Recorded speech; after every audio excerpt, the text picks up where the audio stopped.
اب ان کا چپڑاسی بھی ان کی بات نہیں سنے گا.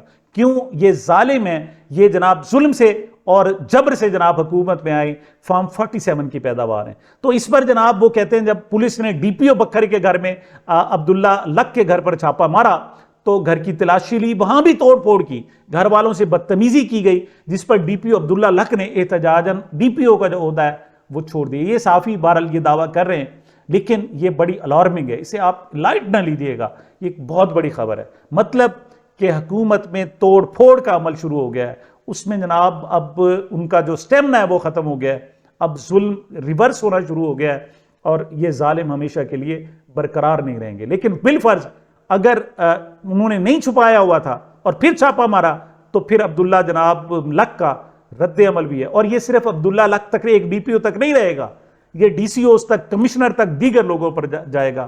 اور یاد رکھیے گا کہ یہ جو 25 اکتوبر ہے یہ ڈیفائننگ مومنٹ ہے.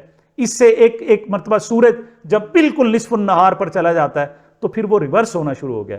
25 کے بعد چیزیں ریورس ہونا شروع ہو گئی ہیں. اس کی سب سے بڑی مثال یہ ہے کہ ان کے اپنے ڈی پی او پر اعتبار نہیں رہا اور ڈی پی او کا ان پر اعتبار نہیں رہا. سامعین, یہ میری اب تک کی گزارشات تھی. مجھے اپنے اس چینل کو اپنی محبتوں اور دعاؤں میں یاد رکھیے گا. ملتے ہیں چھوٹے سے وقفے کے بعد.